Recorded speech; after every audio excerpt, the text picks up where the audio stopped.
How to block someone on Gmail.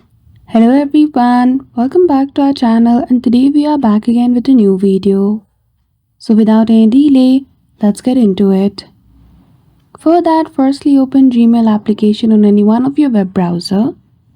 Log in with your account details, and at the top go to setting gear icon.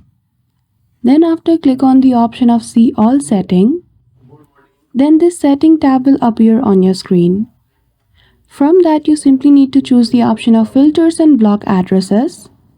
Then go to create a filter.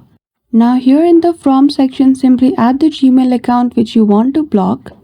Again click on create a filter, and to not receive any messages from that Gmail account, choose the option of delete it.